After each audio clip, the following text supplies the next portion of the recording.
झारखंड विधानसभा का शीतकालीन सत्र का आज दूसरा दिन है। दूसरा दिन सदन की कार्रवाई शुरू होने से पहले तमाम विपक्ष के विधायक अपने हाथों में तख्तियां लेकर सरकार के खिलाफ आवाज को बुलंद करते हुए नजर आए। यानी साफ तौर पर उन्होंने ये संकेत दे दिया कि आज सदन की कार्रवाई कहीं न कहीं हंगामेदार होने वाला है। और सदन की कार्रवाई जैसे ही शुरू हुई, तमाम विपक्ष के विधायक जब सदन में कार्रवाई लेने के लिए सदन के भीतर गए तो वहां भी हंगामा शुरू कर दिया। हंगामा को देखते हुए विधानसभा अध्यक्ष रविंद्रनाथ महतो ने सदन की कार्रवाई 12 बजे तक के लिए स्थगित कर दिया है। ऐसे में जिस तरह से सदन की कार्रवाई पहला पाली में 12 बजे तक के स्थगित हुआ है, यानी साफ तौर पे कहा जा सकता है कि आज सदन में भीतर गर्माहट देखने को मिल सकता है, क्योंकि विपक्ष के तमाम विधायक सरकार से कई मुद्दों को पर सवाल चाहते हैं और कह रहे हैं कि जिस तरह से सरकार ने जो वादा किया था किसानों को एमएसपी को लेकर के, यानी 3200 रुपये धान के जो मूल्य है उसे लेकर के और छात्रवृत्ति को लेकर के, यानी अब अंदर भी दिखने लगा है।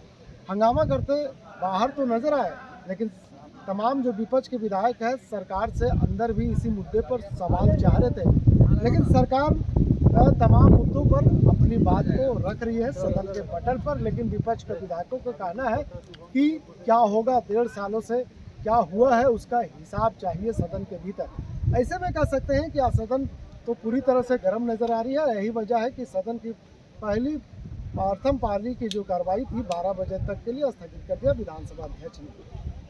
उससे पहले बाबूलाल मांडी ने सरकार को घेरते हुए एक लंबे चिट्ठे फहरिस्त के साथ उन्होंने मीडिया के सामने अपने पक्ष रखा और कहा कि सरकार किस तरह से छात्रों के साथ खिलवाड़ कर रही है। बाबूलाल मांडी ने कहा कि जिस तरह से यहाँ पे मेडिकल में जो वैकेंसियाँ निकाली गई थी, जो छात्र उसके जो एग्ज़ाम में बैठे थे, उन तमाम छात्रों को एक फहरिस्त के तहत उन्होंने पर्चियाँ दिखाया और कहा कि ये तमाम छात्र बिहार के रहने वाले और झारखंड से जाति प्रमाण पत्र और आवासीय प्रमाण पत्र बना करके यानी मेडिकल में बहाल हुए और अभी रिम्स में भी काम कर रहे हैं। कहीं ना कहीं बाबूलाल मांडी ने एक बार फिर से सवालों को घेरे में सरकार को लिया है और कहा कि जिस तरह से सरकार जो वादा करती है कि हम राज्य में सुरक्षा व्यवस्था बहाल करेंगे, हम राज्य में लोगों को सुविधा देंगे।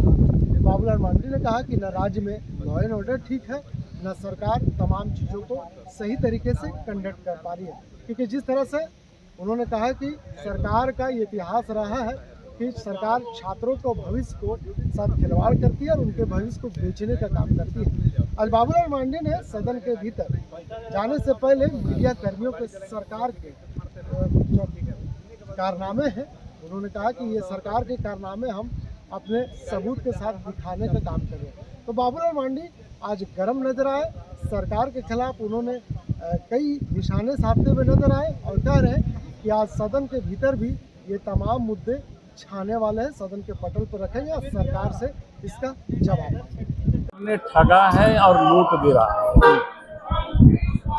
आप सब देख रहे होंगे लड़के सड़क पर आंदोलन कर रहे हैं। भाई पिछले 2-2 वर्षों से बच्चों को छात्रवृत्ति नहीं मिल रहा है।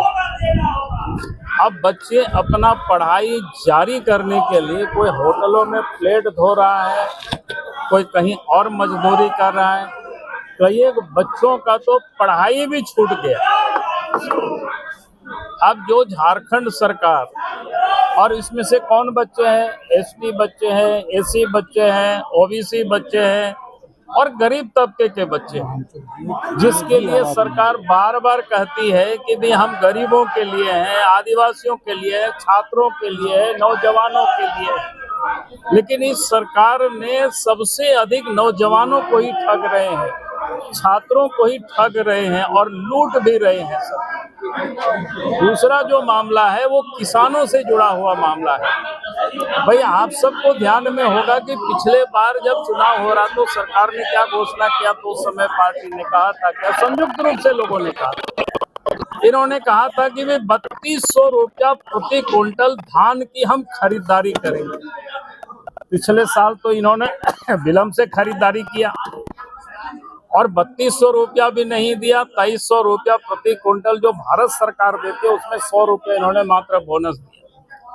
इस वर्ष की स्थिति यह है, किसान ने खेत खलिहान से धान को काटा और किसान अब बाजारों में 1500-1600 रुपया प्रति क्विंटल बेच रही है और झारखंड सरकार का कोई आता पता नहीं है ये कब से खरीदारी करेगी और कितना में खरीदारी करेगी। यानी सरकार किस प्रकार से सोई हुई है ये किसी से छुपा हुआ नहीं है। तो ये सामान्य घटना नहीं है, ये बड़ी घटना है। अब नौजवानों को ठगना, नौजवानों को लूटना, किसानों को ठगना, किसानों को धोखा देना।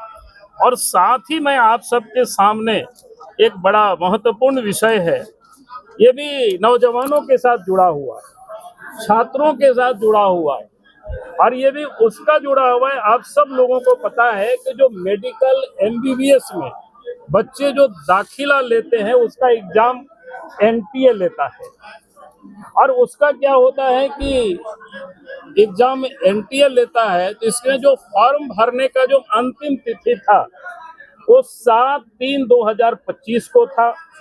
उसका जो एग्जाम हुआ 4/5/2025 को लिया गया और उसका जो परीक्षा फल है 14 जून 2025 को निकाला गया।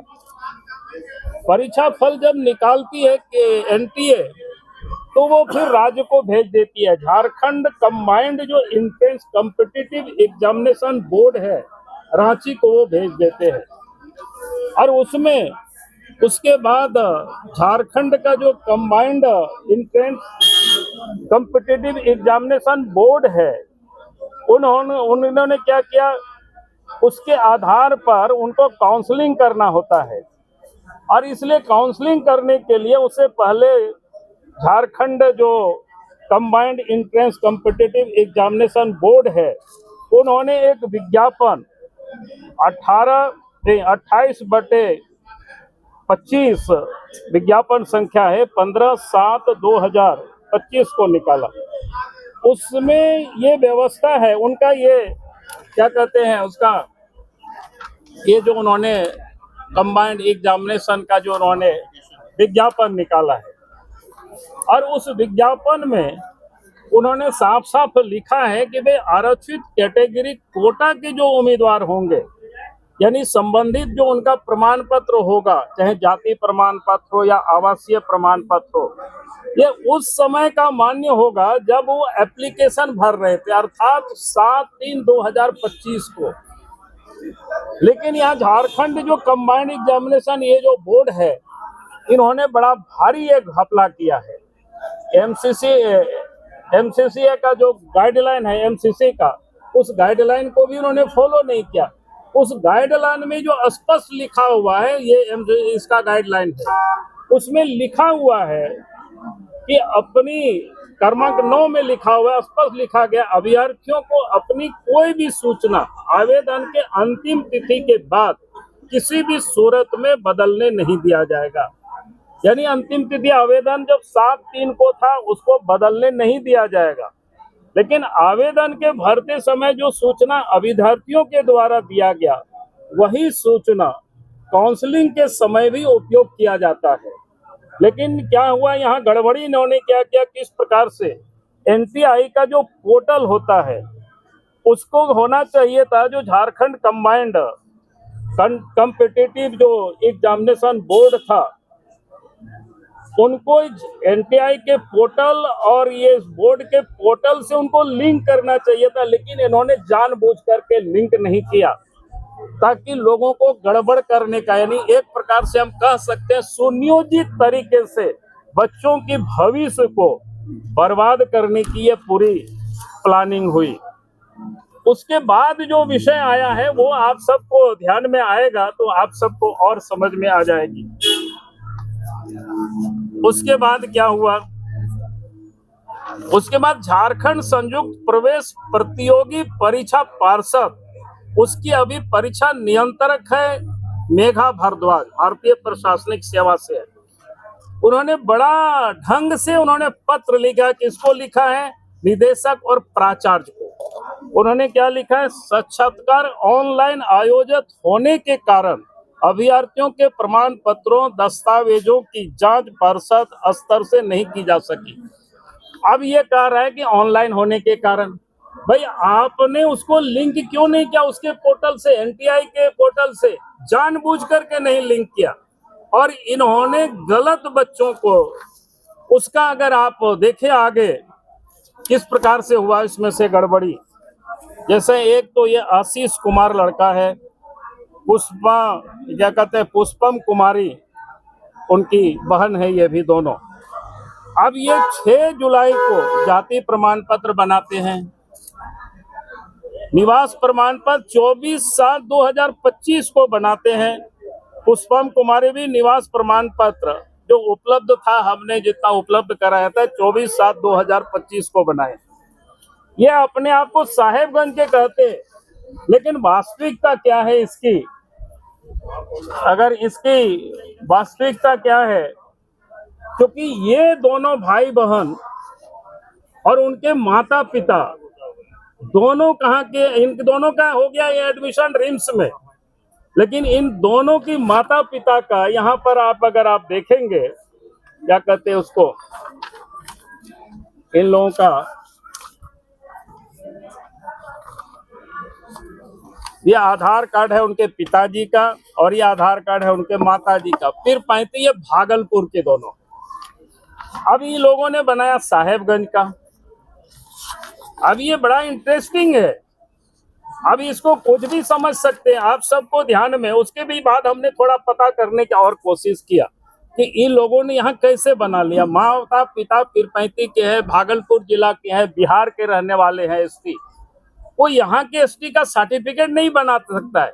यहाँ की अगर स्थानीयता की प्रमाण पत्र उनको बनानी होगी तो 2016 में आप सबको ध्यान में होगा, जब इस प्रदेश में रघुवर दास जी मुख्यमंत्री थे, उन्होंने एक मेमोरेंडम नंबर है 3198, तारीख है 18/4/2016, उसके आधार पर यह किया गया है कि भाई 2085 के पहले तक, यानी 2085 तक 1985 तक जो यहाँ घर द्वार बना लिए हो, यहाँ स्कूल में पढ़ा हो, यानी वही झारखंड के नागरिक होंगे।